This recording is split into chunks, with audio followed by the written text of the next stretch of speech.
Hello दोस्तों, good morning. कैसे हो आप सभी? आई होप आप सभी अच्छे होंगे। आप सभी का हमारे यूट्यूब चैनल फिजिक्स गुरु में स्वागत है। दोस्तों, आज से हम 11th स्टैंडर्ड के लिए बायोलॉजी के एक नई सीरीज स्टार्ट करने जा रहे हैं, जिसमें हम प्रश्नों का महाकुंभ स्टार्ट करने जा रहे हैं। बहुत सारे क्वेश्चन देखने वाले हैं। आज का हमारा जो टॉपिक रहने वाला है वो डाइजेस्टिव सिस्टम है, पाचन तंत्र है। इसके ऊपर हम बहुत सारे क्वेश्चन देखेंगे। आप भी हमारे साथ लगातार बनिए, जिससे हर क्वेश्चन को बहुत अच्छी तरीके से समझेंगे। हम थ्योरी प्लस ट्रिक के साथ में हर क्वेश्चन करेंगे। चलिए दोस्तों, देरी ना करते हुए हम क्वेश्चन देखते हैं। फर्स्ट क्वेश्चन हमारा क्या है कि कशेरुकी शरीर में सबसे कठोर पदार्थ क्या है?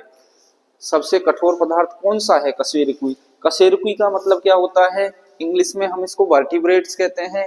वर्टिब्रेट्स का मतलब क्या होता है? सिंपल से समझ लेना तुम। जिस भी जीव के अंदर अगर मेरुदंड या मेरुरज्जु पाया जाता है, उसको हम कशेरुकी प्राणी कहते हैं। क्या कहते हैं? कशेरुकी प्राणी। किसको? जिसके अंदर मेरुदंड पाया जाता है, मतलब रीढ़ की हड्डी जिसके अंदर पाई जाती है, उसको हम क्या कहते हैं? कशेरुकी प्राणी। अब इसमें क्वेश्चन क्या पूछा है?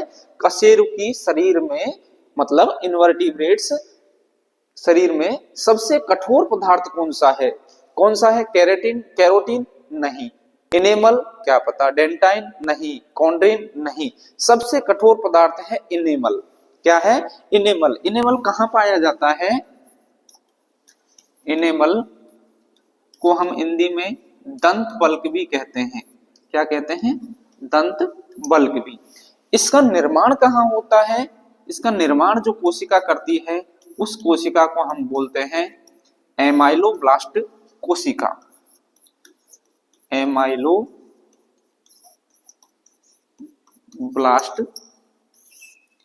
कोशिका। दोस्तों, फर्स्ट क्वेश्चन हमारा है कशेरुकी में कौन सा सबसे कठोर पाया जाता है? इनेमल। इनेमल का निर्माण कहाँ होता है? एमाइलोब्लास्ट कोशिका में। चलिए नेक्स्ट क्वेश्चन देखते हैं। नेक्स्ट क्वेश्चन क्या है हमारा? ह्यूमन एलिमेंट्री कैनाल के ल्यूमेन के चारों ओर के स्तर को कहते हैं, क्या कहते हैं? सिरोसा, सबम्यूकोसा, म्यूकोसा या प्लूरा? क्या कहते हैं? देखना दोस्तों, डाइजेस्टिव सिस्टम में आहार नाल हमारा है, उसी को हम एलिमेंट्री कैनाल कहते हैं। और ल्यूमेन का मतलब होता है, कोई सी भी कहीं भी ल्यूमेन आ जाए, उसका अर्थ होता है गुहा, मतलब खोखलापन। उसको हम क्या कहते हैं? ल्यूमेन। तो हमारे जो मानव है, उसमें आहार नाल में गुहा के चारों ओर के स्तर को क्या कहते हैं? देखना, अच्छे से समझना दोस्तों। मैं पहले एक बार आपको एलिमेंट्री कैनाल बता देता हूं। ये है हमारी एलिमेंट्री कैनाल। ये बाहरी स्तर है, सबसे बाहरी स्तर है, जिसे हम सिरोसा कहते हैं। क्या कहते हैं? सिरोसा। और इसके बाद में जो दूसरा स्तर है, वो है हमारा ये वाला। इसको हम कहते हैं सब म्यूकोसा। क्या कहते हैं? सब म्यूकोसा। और इसके जो सबसे अंत में जो भाग है, उसको हम कहते हैं म्यूकोसा। ये कौन सा भाग है? म्यूकोसा। तो तीन स्तर हैं हमारे आहार नाल के, तीन स्तर है। कौन कौन से? सिरोसा, सम्यूकोसा और म्यूकोसा। तो अब गुहा कहां नजर आ रही है हमको? ये वाली नजर आ रही है। ये क्या है? हमारी गुहा है। तो गुहा के जो स्तर है वो कौन सा है? म्यूकोसा वाला। तो आंसर क्या हो जाएगा हमारा? म्यूकोसा। ह्यूमन एलिमेंट्री कैनाल के ल्यूमन के चारों ओर के स्तर को क्या कहते हैं? म्यूकोसा। ठीक है दोस्तों, ये चीज समझ में आई आपके? ये क्वेश्चन समझ में आ गया होगा। चलिए नेक्स्ट क्वेश्चन पे चलते हैं हम। 5 से 6 वर्ष के बालक का दंत सूत्र क्या होता है? वयस्क में तो हर कोई बता देता है दंत सूत्र क्या है, 21-23। पर 5 से 6 वर्ष में मानव में दोस्तों 3 अवस्थाएं होती है। कौन कौन सी? एक बाल्यावस्था, एक किशोर अवस्था और एक वयस्क अवस्था। तीनों की मैं एक बार समझा देता हूं। सबसे पहली क्या है? बाल्यावस्था। और दूसरी क्या है? किशोर अवस्था।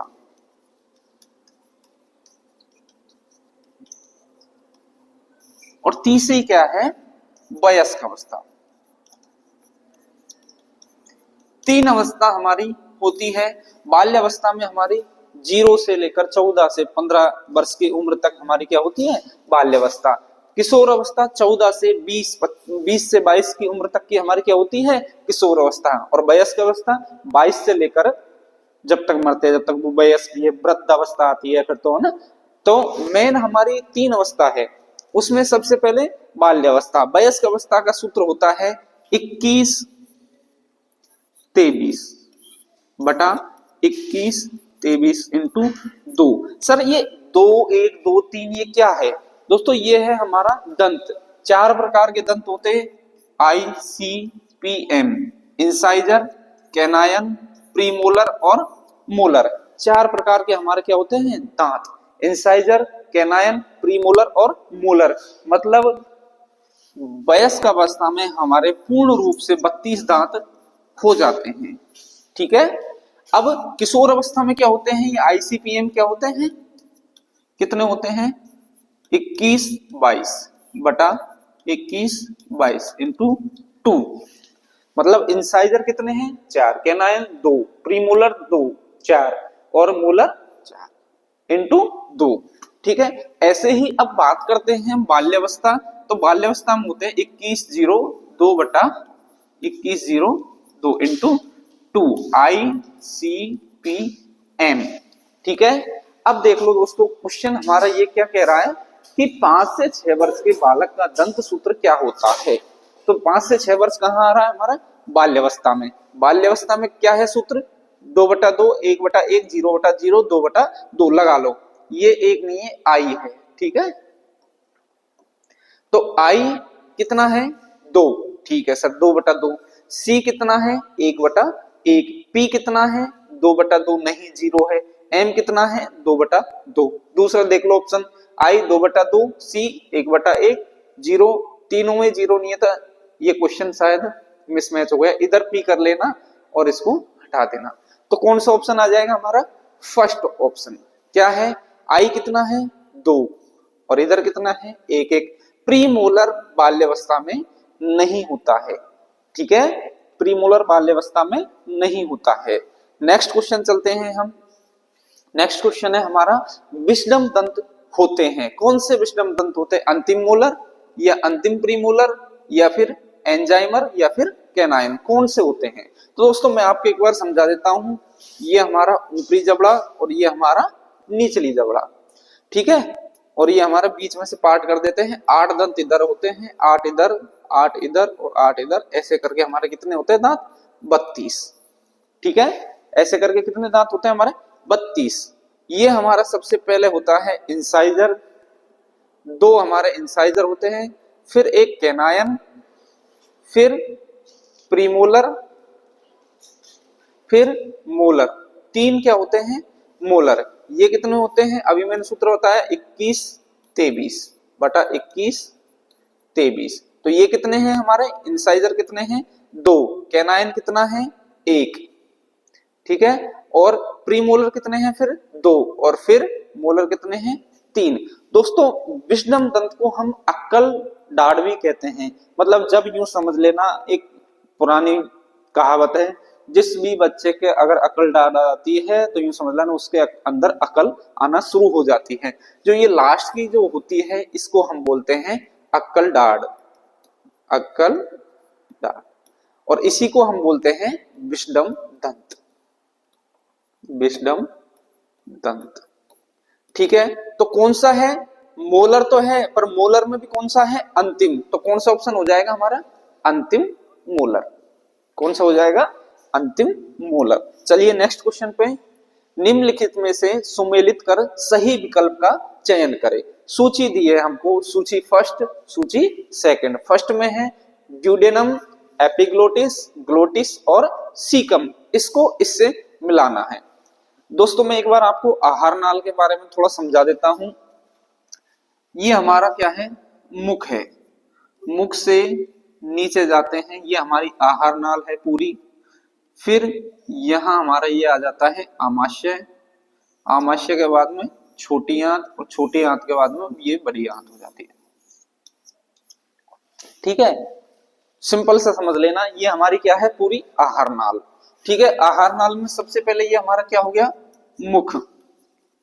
मुख के बाद में दोस्तों दो पार्ट होते हैं हमारे, एक तो श्वास नली, श्वास नली, और दूसरा होता है भोजन नली, जिसे हम ग्रसिका भी कहते हैं।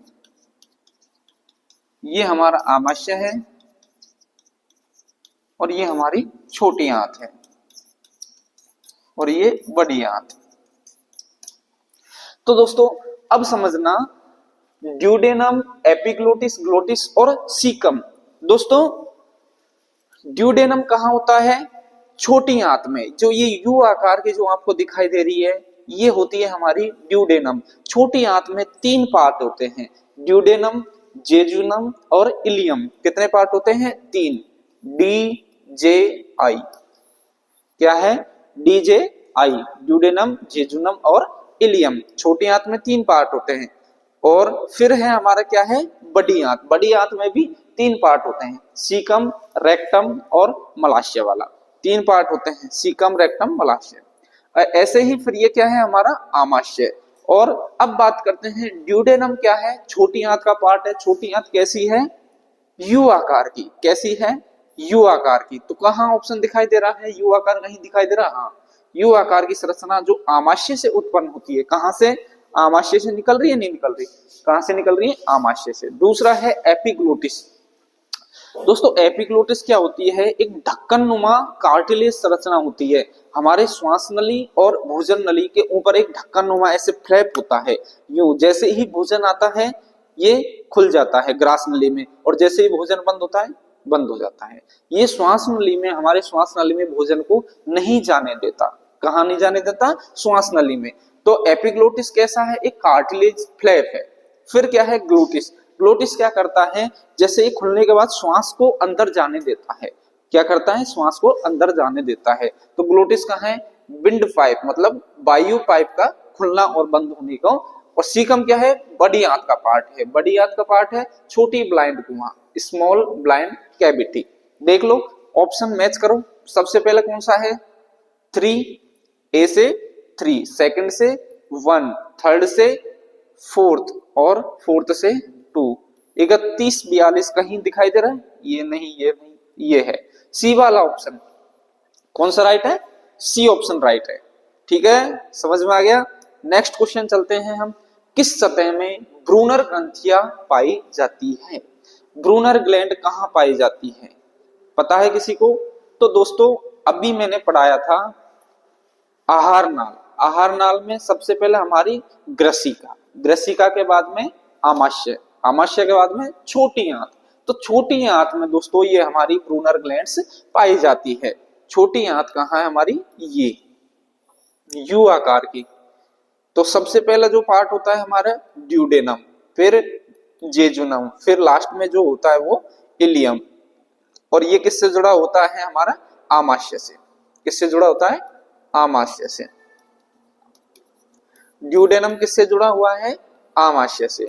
दोस्तों ड्यूडेनम में ही ये हमारी ब्रूनर ग्लैंड्स पाई जाती है। अब ब्रूनर भी कहाँ पाई जाती है ड्यूडेनम में, सब म्यूकोसा में। तीन पार्टों में मैंने बताया था, तीन पार्ट में मैंने बताया था। फर्स्ट है सिरोसा, फिर है दूसरा सब म्यूकोसा, तीसरा है म्यूकोसा। तो ब्रूनर ग्लैंड कहाँ पाई जाती है, यहाँ। कहाँ पाई जाती है, यहाँ सब म्यूकोसा में।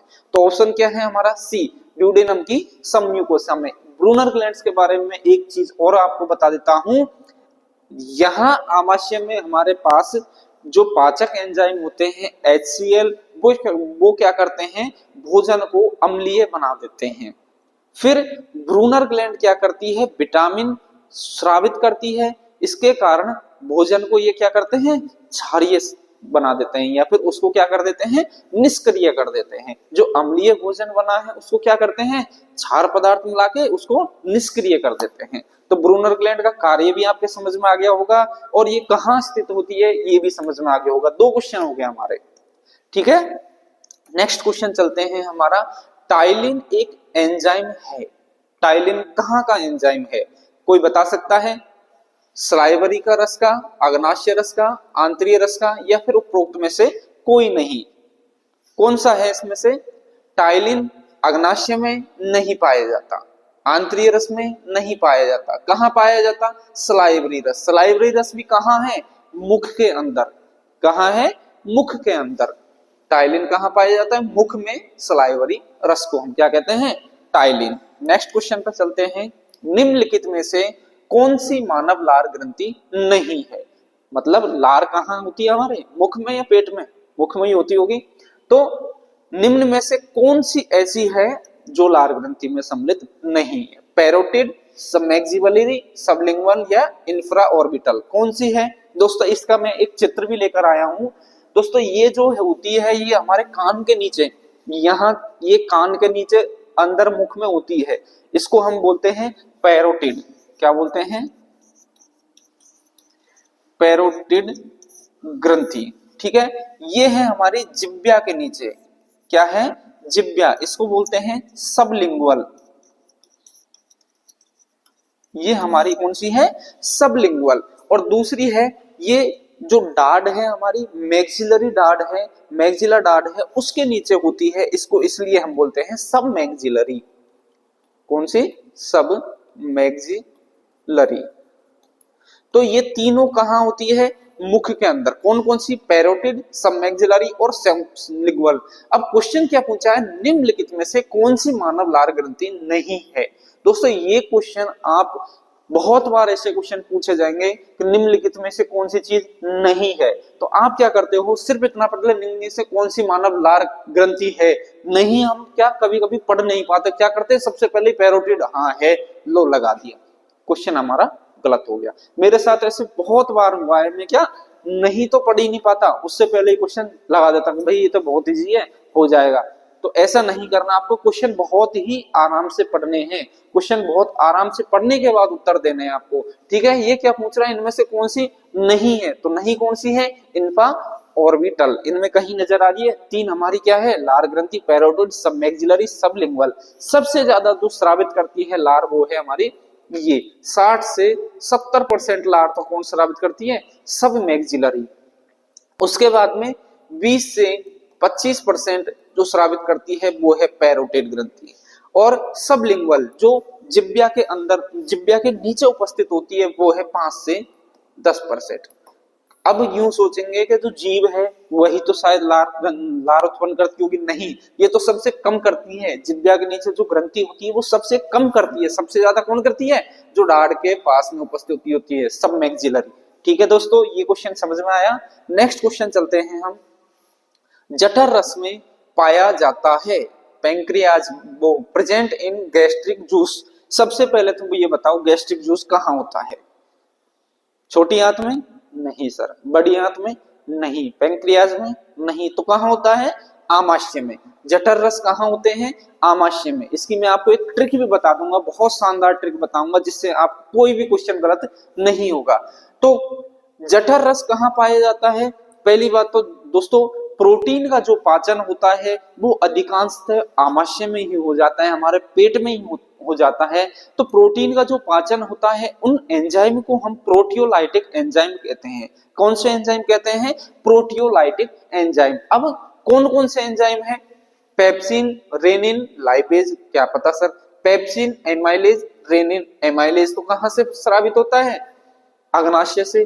पेप्सिन, एमाइलेज, ट्रिप्सिन ये भी नहीं, ये छोटी आंत से होता है। लाइपेज, रेनिन, ट्रिप्सिन नहीं। तो ये तीन ऑप्शन तो कट गए, कौन सा बचा? पेप्सिन, रेनिन और लाइपेज। दोस्तों पेप्सिन क्या करता है? प्रोटीन का सबसे ज्यादा पाचन कौन करता है? कौन सा एंजाइम करता है? पेप्सिन। रेनिन क्या करता है? शिशु अवस्था में जब नवजात बच्चा होता है तो वो क्या करता है? दूध पीता है। तो दूध के अंदर कौन सी प्रोटीन होती है? Casein protein. तो बच्चों में प्रोटीन का पाचन कौन करता है? Rennin enzyme. केसिन का जो पाचन करता है वो कौन करता है? Rennin enzyme. ये एक निष्क्रिय रूप से उपस्थित होता है जठर रस में। ये भी आपका क्या है? सब क्या है? ये क्या है? प्रोटीन पाचक एंजाइम। ये क्या है? प्रोटीन पाचक एंजाइम। अब मैं आपको एक ट्रिक बता देता हूं। जठर रस में जो भी है, एक है HPMRI। क्या है? HPMRI। H का मतलब होता है HCl, P का मतलब होता है पेप्सिन, और एम का मतलब होता है आर का मतलब होता है रेनिन, और एम का मतलब होता है म्यूकस, और आई का मतलब होता है इंटरेक्टिव फैक्टर। आर का मतलब, आई का मतलब होता है इंटरेक्टिव फैक्टर। ट्रिक है ये HPMRI, मतलब HP पेट्रोल पंप में MRI होती है। एच का मतलब होता है HCl, कोई भी खाद्य पदार्थ आया उसमें मान लो हम भोजन करते हैं तो हमारे साथ क्या चले जाते हैं, कीटाणु विषाणु कुछ भी चले जाते हैं, तो उसको मारने के लिए सबसे एक्टिव कौन होता है, HCl। ठीक है, अब भोज्य पदार्थ हमने ग्रहण किया, उस भोज्य पदार्थ में क्या होते हैं, प्रोटीन्स, तो उन प्रोटीन्स को पचाने का कार्य कौन करता है, पेप्सिन। तीसरा है हमारा म्यूकस। म्यूकस क्या होता है, जैसे मैंने आपको बताया था आमाशय में जो 3 परतें होती है, 3 परत में ये जो यहाँ होती है इसको हम क्या कहते हैं, म्यूकस। जो तीसरी परत होती है म्यूकोसा, उसको ऊपर जो परत चंडी होती है उसको हम कहते हैं म्यूकस। और म्यूकस क्या करता है, जो अम्लीय जो पदार्थ होते हैं, अम्ल होता है, उसको इस सतह से बचाने का कार्य करता है। इस सतह से अगर अम्ल टच हो गया तो क्या पता है हमारा पेट फट जाएगा। तो ये म्यूकस क्या करता है, अम्ल को अम्ल से बचाने का कार्य करता है। फिर क्या है रेनिन। रेनिन अभी मैंने बताया था क्या करता है, शिशु अवस्था में दूध के केसिन प्रोटीन को पाचन का कार्य करता है। इंटरेक्टिव फैक्टर, कुछ कारक ऐसे होते हैं जो आमाशय में कार्य ना करते हुए किसको संकेत देते हैं, छोटी आंत को, तो वहां संकेत देने का कार्य कौन करते हैं, इंटरेक्टिव फैक्टर। ये हमारे 5 प्रकार के जठर रस में पाए जाने वाले एंजाइम हैं। चलो नेक्स्ट क्वेश्चन पे चलते हैं। नेक्स्ट क्वेश्चन है दूध की प्रोटीन पर रेनिन की क्रिया होने पर यह बदल जाती है। दूध की प्रोटीन, दूध में कौन सा प्रोटीन होता है, अभी मैंने बताया था केसिन प्रोटीन। कौन सा होता है, केसिन प्रोटीन। केसिन प्रोटीन क्या होता है, रेनिन की उपस्थिति में और कैल्शियम की उपस्थिति में क्या बन जाता है, पैराकेसिनेट, कैल्शियम पैराकेसिनेट, कैल्शियम पैराकेसिनेट।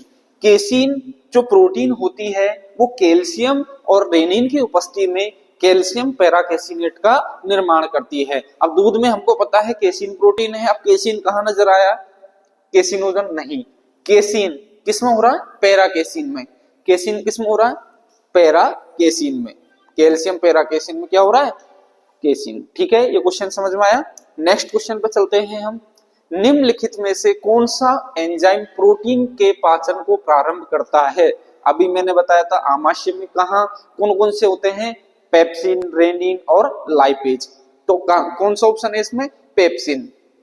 अगर इसमें पूछ लेता शिशु अवस्था में कौन सा एंजाइम प्रोटीन के पाचन को, तो ऑप्शन क्या होता है, रेनिन।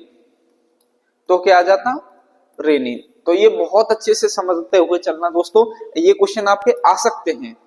अगला क्वेश्चन है इलियम में निम्नलिखित में से क्या अवशोषित होता है, बताओ इलियम कहाँ होता है। मैंने अभी बताया था आपको, छोटी आंत के बारे में समझाया था। छोटी आंत में बताई थी DJI, डी का मतलब ड्यूडेनम, जे का मतलब जेजुनम और आई का मतलब इलियम। तो 3 भाग हमारे छोटी आंत के होते हैं, ड्यूडेनम, जेजुनम और इलियम। Duodenum, jejunum, ileum. तो कहाँ होता है, इलियम में निम्नलिखित में से क्या अवशोषित होता है, बताओ। विटामिन के होता है, बाइल लवण होता है, ग्लूकोज होता है, या फिर वसा होती है, बताओ क्या होती है। तो यहाँ होता है बाइल साल्ट। क्या होता है, बाइल साल्ट। बाइल जूस एक ऐसा जूस है जिसमें कोई भी एंजाइम नहीं पाया जाता। सेकंड ग्रेड, अभी जो सेकंड ग्रेड संस्कृत डिपार्टमेंट में जो सेकंड ग्रेड भर्ती हुई थी उसमें ये क्वेश्चन पूछा गया था कि बाइल जूस में कौन सा एंजाइम पाया जाता है। वहां 2-4 एंजाइम दे रखे थे, नाम लास्ट में दिखा रखा था निम्नलिखित में से कोई नहीं। तो आपको ऑप्शन क्या लगाना था, निम्नलिखित में से कोई नहीं, क्योंकि बाइल जूस में कोई भी एंजाइम नहीं पाया जाता, सिर्फ उसमें लवण पाए जाते हैं। चलिए नेक्स्ट क्वेश्चन चलते हैं। कौन सा विटामिन ग्लाइकोलाइसिस तथा TCA चक्र, ट्राई कार्बोक्सिलिक एसिड चक्र, इसको हम कहते हैं ट्राई कार्बोक्सिलिक एसिड चक्र के दौरान कार्बोहाइड्रेट उपापचय में सहायक है। तो कौन सा है? Thiamine enzyme. थायमिन जो विटामिन कौन सा है? बी। विटामिन बी को हम क्या कहते हैं? Thiamine B. नेक्स्ट क्वेश्चन पर चलते हैं। पराबैंगनी किरणों द्वारा नष्ट होने वाला विटामिन कौन सा है? अब पराबैंगनी मतलब धूप से कौन सा एंजाइम नष्ट होता है? विटामिन डी तो धूप से बनता है, एक किससे बनता है? गाजर वगैरह से, राइबोफ्लेविन। ठीक है, विटामिन के क्या है? वसा उत्पादक। बचा कौन सा? सी, ई। तो कौन सा नष्ट होता है हमारा पराबैंगनी किरणों से? Vitamin E. विटामिन ई किससे नष्ट होता है? धूप से। ज्यादा धूप में मत बैठा करो, नहीं बाल उड़ जाएंगे, है ना। ये हमारे बालों का भी वो है विटामिन। अगला क्वेश्चन है, निम्नलिखित में से कौन सूर्य की किरणों की सहायता से विटामिन डी का संश्लेषण करता है? दोस्तों आप धूप में बैठे हो, ठीक है, और आपके ऊपर क्या पड़ रही है? अल्ट्रावायलेट किरण या फिर धूप पड़ रही है, तो सबसे ज्यादा अवशोषित कहां से होगा? स्किन ही है सबसे हमारे ऊपर जो अवशोषित करती है। तो ऑप्शन क्या हो जाएगी? तो सिंपल क्वेश्चन है, स्किन। पित्ताशय तो अंदर होता है, वो कहां से ग्रहण करेगा? यकृत भी अंदर होता है, अग्नाशय भी अंदर होता है, ये नहीं है। ठीक है, सिंपल क्वेश्चन है। तो नेक्स्ट क्वेश्चन चलते हैं। स्टार्च का पाचन कहाँ होता है? स्टार्च मतलब यूं समझ लेना मीठे का पाचन, शक्कर का पाचन कहाँ होता है? स्वाद कहाँ आता है हमारे? जैसे मान लो मुख में ग्रहण किया तो स्वाद आता है शक्कर का। हाँ सर, मतलब थोड़ा बहुत पाचन तो कहाँ हो जाता है? मुख में। तो मतलब मुख से मीठा, फिर पेट में कुछ भी नहीं होता इसका, पेट में इसका कुछ नहीं होता। फिर कहाँ होता है? छोटी आंत में। और छोटी आंत में भी कहाँ होता है? ड्यूडेनम में। ठीक है, तो ऑप्शन क्या हो जाएगा? मुख गुहा व ड्यूडेनम में। बाकी मुख गुहा ग्रसिका में तो किसी का पाचन ही नहीं होता, आमाशय में नहीं होता, आमाशय में प्रोटीन का होता है, ये भी नहीं। ड्यूडेनम में होता है पर मुख के साथ में, केवल ड्यूडेनम नहीं, मुख में भी साथ में होता है। ठीक है, नेक्स्ट क्वेश्चन है हमारा, दूध की प्रोटीन पर रेनिन की क्रिया होने पर यह बदल जाता है। ये शायद दोबारा रिपीट हो गया, केसिन पैराकेसिन में। ठीक है, नेक्स्ट क्वेश्चन है, विटामिन सी का प्रमुख कार्य क्या होता है? विटामिन सी का प्रमुख कार्य क्या होता है? विटामिन सी के सोर्स क्या है? जो खट्टे पदार्थ होते हैं, नींबू, आंवला वगैरह, ये सब क्या है? विटामिन सी के स्रोत है। अब क्या करते हैं, मान लो हमारे कहीं भी चोट लग गई, जैसे मेरे हाथ में चोट लग गई, तो उस घाव को भरने के लिए कौन सा विटामिन एक्टिव होता है? तो वो होता है विटामिन सी। तो मतलब इसमें ऑप्शन क्या हो जाएगा? जो संयोजी ऊतकों के निर्माण को करने का, मतलब जो जैसे मान लो हमारे चोट लग जाती है तो संयोजी ऊतकों को निर्माण करने का कार्य कौन करता है? Vitamin C. रक्तल्पता मतलब रक्त की कमी के कारण, विटामिन बी थायमिन के कारण। दृष्टिवर्धक कौन सा? विटामिन ए, और ये बी। इसमें विटामिन सी, अगर ये ऑप्शन होता अस्थियों का निर्माण करना, तो विटामिन सी आ सकता है। विकास नहीं करता, निर्माण करता है। ठीक है, एक क्वेश्चन और मैं आपको बताता हूं, बांझपन या बंधता, मतलब अगर गंजापन, अगर बांझपन कौन से विटामिन के कमी के कारण होता है? तो क्या बताओगे? गंजापन व बांझपन। बांझपन का मतलब इनफर्टिलिटी, जिसके अंदर शुक्राणु की कमी आ जाए या फिर अंडाणुओं की कमी आ जाए, बच्चा पैदा ना कर सके, उसको हम क्या करते हैं? बांझपन। गंजा मतलब पहले कहते हैं ना कि बाल बच्चे वाला आदमी हो गया, मतलब जिसके एक ही ऐसा विटामिन है जो बाल भी उत्पन्न करता है और बच्चे भी उत्पन्न करता है। कौन सा है वो? Vitamin E. Vitamin E. ऐसा कौन सा एंजाइम है जो गंजापन व बांझपन दूर करता है? तो वो है विटामिन ई। और ये मतलब नष्ट किसके कारण होता है? धूप में अगर बैठने से। तभी बोलते हैं ज्यादा धूप में ना बैठा करो, क्योंकि गंजापन हो जाएगा, बाल झड़ जाएंगे। ठीक है दोस्तों, आज के लिए इतना ही। जय हिंद दोस्तों। अगर आपको वीडियो पसंद आए तो हमारी चैनल को लाइक और सब्सक्राइब जरूर करना। थैंक यू दोस्तों।